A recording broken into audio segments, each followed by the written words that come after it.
From the All Indiana Podcast Network. The All Indiana Podcast Network. This is the News 8 Daily 8. Now all the latest news. Kylie Conway has all the news you need to know. And more. Please stand by. Now, here's Wish TV's Kylie Conway. Hi, this is Kylie Conway, and this is the News 8 Daily 8 for Wednesday, August 11th. We're going to have some isolated strong to severe storms possible throughout the afternoon and evening. The greater threat for the severe weather is north of I-70, but those threats are damaging winds and hail primarily. Another steamy, hot afternoon, highs in the low 90s.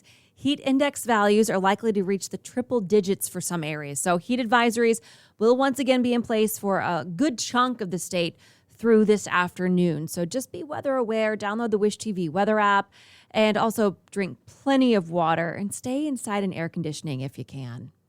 Today, students and staff in Wayne Township schools are masking up. The decision comes after the superintendent says 461 students have been told to quarantine since school went back 2 weeks ago. The requirement applies to everyone, no matter vaccination status. The district announced exceptions apply to children under 2, people with disabilities who cannot wear masks, and people who cannot wear masks due to workplace health or safety. A CDC advisory panel is scheduled to meet on Friday to discuss the possibility of booster shots to protect against COVID-19. The panel will also talk about updates on additional doses for those with weakened immune systems. Dr. Anthony Fauci said earlier this week that an effort is underway to make boosters available for that group very soon. Zionsville is touting one of the highest vaccination rates in the state. Town leaders credit a desire to return to normalcy for motivating 95% of its eligible population. They really engaged our community as volunteers. And there's nothing like making the point that we're all in this together than inviting the community to help in the vaccination effort. The mayor adds that she's depending on churches and local groups to spread the message about getting the COVID-19 vaccine. In southern Indiana, school mask rules for New Albany led to a heated school board meeting. Forcing masks is child abuse. I will stand up and not be quiet when you're coming against my grandchildren. I really just want to make sure that those of us that are for masks have an opportunity to have our voices heard as well. The district says it's following the state health department's color codes. Floyd County is in yellow, so the district is encouraging students who are not vaccinated to wear a mask, but it's not required. Here's Superintendent Dr. Brad Snyder. I don't ever want to make another decision to go virtual. I don't ever want to make another decision to close down.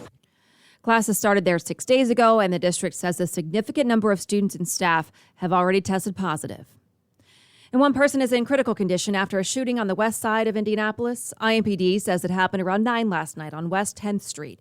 It's near I-465 and Ben Davis High School. According to police who were there, officers found the person wounded when they got there. Right now, there's no information on a possible shooter.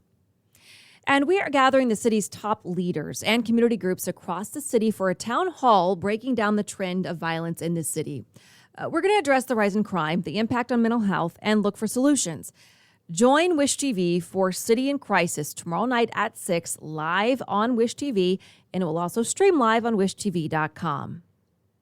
Tropical Storm Fred forms off the coast of Puerto Rico. According to the National Hurricane Center, tropical storm warnings are posted for the U.S. Virgin Islands, Puerto Rico, and parts of the Dominican Republic. Heavy rains could cause dangerous flooding and mudslides. Right now, people in Florida are on alert and watching the storm's path. Fred is the 6th named storm of this year's Atlantic hurricane season. Officials in Afghanistan confirm the Taliban has taken control of 3 more provincial capitals. It comes as the United States and other foreign countries are withdrawing their military forces from Afghanistan. According to officials, 9 of the country's 34 provincial capitals are now under Taliban control. The state of New York is looking to the future this morning. Lieutenant Governor Kathy Hochul is set to become the state's first female governor. The change in leadership comes after Governor Andrew Cuomo's resignation in the wake of sexual harassment allegations from 11 women. The official transition will not take place for another 2 weeks. In his first public comments yesterday, Cuomo said he wanted to give Hochul enough time to ensure a smooth transfer of power. Cuomo denied any wrongdoing and apologized for any pain he may have caused. In my mind, I've never crossed the line with anyone. This is not to say that there are not 11 women who I truly offended. There are. And for that, I deeply, deeply apologize. Lindsey Boylan, the first woman to come forward with accusations, responded to the announcement on social media. She said in part, "There is absolutely no joy in any of this. It's a tragedy, just a massive, heartbreaking tragedy for so many." She continued, "My hope always has been that this will make it safer for other women to report their own harassment and abuse. I will continue the fight to make that happen." Boylan has said she plans to file a civil lawsuit against the governor. Prosecutors in New York have also said they'll continue their investigation into whether any crimes may have been committed. U.S. senators narrowly passed the hotly debated $3.5 trillion budget early this morning. Passage came after hours of amendment debate dubbed Vote-A-Rama. It started yesterday afternoon and ended around 4 o'clock this morning. In a 50-49 vote, this now sets the stage for the Democrat-controlled House to take up the bill. Majority Leader Steny Hoyer said the House will be reconvening early this week, the week of August 23rd, to consider the budget resolution. And the resolution is separate from the bipartisan infrastructure package. The $1.2 trillion Infrastructure Investment and Jobs Act passed through the Senate 69-30. It had support from Democrats and Republicans. President Biden explains what he expects the measure to do for many Americans. America, this is how we truly build back better. This bill is going to put people to work, modernizing our roads and our highways and our bridges so commuters and truckers don't lose time in traffic, saving billions of dollars nationally. The infrastructure bill now heads back to the House to be addressed. Several of Indiana's laws restricting abortion are ruled unconstitutional. A federal judge made that ruling about a ban on telemedicine in abortion, the requirements for in-person counseling, and an examination, as well as a mandatory disclosure on fetal pain. The ruling upholds some requirements: the need for an ultrasound, an 18-hour waiting period before having an abortion, and the parental consent law all stand. The mandatory disclosure about the disposal of fetal tissue and physical health risks are also still in place.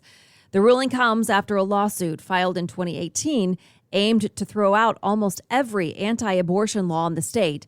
You can find the full ruling on our website, wishtv.com. Just click on this story. It's there on the front page. A new kind of pandemic problem for schools. As kids head back into the classroom, they could be missing a few items. The pandemic is causing a school supply shortage, and that means some back-to-school prices are on the rise. Stores here in Indianapolis say that supply chain disruptions and delayed shipments are to blame, meaning they aren't getting the full amount of items they've ordered, like notebooks, and that could impact getting everything on your back-to-school list. Hannah Mordeau reports. Teachers Treasures is not your typical store. Just in case a child shows up without. Educators shop here for free to get school supplies for students in need in Indianapolis. Teachers Treasures is there for, a lot of parents. This is Margaret. Margaret Sheehan is the executive director and says even this nonprofit is feeling the distribution disruption caused by the pandemic. We placed large orders with 2 different companies, people that we've worked with for years, and fingers were crossed, that everything was going to get in at time. For the most part, we did pretty darn well. But there has been some disruption. According to CNN, a shortage of shipping containers and bottlenecks at ports are partially to blame. So that's what's happening between particularly China and the United States is they can't get them here. Global Data Retail says the back-to-school items most likely in short supply are backpacks, stationery, sports equipment, laptops, and tablets. At Teachers Treasures, spiral notebooks have been the toughest to get. When we went to pick up and pay for an order that we thought we had 50,000 of something, it was only 17,000. So we did pivot. We did go to another company. We did have to purchase them. It was a little bit more expensive. Plus, along with being short on some school supplies, parents should expect to pay more when it comes to back-to-school shopping. Spiral notebooks a few years ago at loss leader prices were 17 cents. They're 35 cents today. This is a crazy time. It's not surprising that the prices have gone up. It's just that basic supply and demand. Experts say the cost of moving products around the world is on the rise, so take advantage of the back-to-school sales and inventory while you still can. If you haven't done your shopping yet, you better get going on it. Stores say the school supply shortage may simply mean you just won't get your preferred brands, but still are able to get the most essential school supplies for your kids' first days back in class. Colt City is closed and the team will practice indoors today. Team officials say they want to keep the players at training camp safe with the possibility of storms and, of course, the heat. So players will be taking the action to Grand Park Events Center. News 8's Olivia Ray is talking to players ahead of the first preseason game on Sunday. Grand Park had some extra energy for practice number 11. Woo! The type of hype only Darius Leonard can cook up at training camp, where the Maniac finally made his debut fresh off that mammoth $100 million contract extension. But there's more. A Quentin Nelson appearance and a Carson Wentz sighting. Very encouraging. Of course, I joked with Carson, got to 7-on-7. I go, let's go, you're up. But no, obviously, as we've said, we think they're both doing very well. And so good to have them back out there today and mentally engaged. Just a week removed from each of their foot surgeries, the two cornerstones on this Colts offense were back to watch practice and just in time to witness the first real QB1 battle of training camp. Rookie Sam Ehlinger split first team reps with Jacob Eason, and according to head coach Frank Reich, they'll be sharing the first team for the weeks to come. It wasn't anything with Jacob doing anything wrong. It was just, right, this is meritocracy, and Sam's looked good, so we decided to split it up. The good news is that they both look sharp today. I thought it went well, being in the huddle with those guys. My first snap, I came up there, I saw they were press man across the board, and I had a little stop route to T.Y., and I'm not turning that down. I'm throwing it to him. So it was cool. In that QB room, we got a great relationship, but, we're always competing, and I think, we feed off each other's energy. And competition, breeds a better result, so, I'm all about it. Now, Eason remains in the driver's seat for now and will start this Sunday in the Colts preseason game. But the sixth-rounder from Texas has several days of joint practices to keep gaining ground in this quarterback race. Yeah, there's a lot on the line, and Sam's done a good job. This is an important week. We got 2 practices against another team and then a preseason game. So the stage is set. There's another QB competition in Indy, and the first installment comes this Sunday when the Colts host Carolina for preseason action. Olivia Ray, Wish TV, wishtv.com, and follow us on Facebook. And finally, to business headlines here. Bayer lost a third appeal against U.S. court verdicts that awarded damages to customers blaming their cancers on use of its glyphosate-based weed killers. That leaves the German Drugs and Pesticides Group to pin hopes for legal relief on the U.S. Supreme Court. Roundup-related lawsuits have dogged the company since it acquired the brand as part of its $63 billion purchase of Monsanto in 2018. Companies big and small are raising wages to attract workers and hold on to employees as the economy revs back into gear. But those fatter paychecks aren't going as far thanks to rising inflation. In fact, compensation is now lower than it was in December of 2019 when adjusted for inflation. That's according to a Harvard study. Salesforce is the latest company to jump into streaming with business-focused content. The company said its in-house studio has developed and produced the core content for the streaming service that would debut at its Dreamforce event in September. A USDA report found COVID antibodies in deer in 4 different states. In Illinois, they found 7% of the 101 deer tested had COVID-19 antibodies. In New York, 19% of the 68 deer tested had antibodies. In Pennsylvania, samples were collected from 199 deer. The USDA says 31% tested positive for the antibodies. Despite the findings, the USDA says it's unlikely that the COVID-19 cases found in deer will have any impact on hunting season. A Dutch fashion designer and engineer created the spider dress, which enforces social distancing via the bone-like tentacles with sensors surrounding the body. It uses ultrasonic rangefinders that allow it to puff up or inflate when someone gets near. This has been your News 8 Daily 8 for Wish TV. I'm Kylie Conway. Online at wishtv.com and follow us on Facebook when you search Wish TV. Check out more podcasts from the All Indiana Podcast Network now at allindianapodcastnetwork.com. allindianapodcastnetwork.com.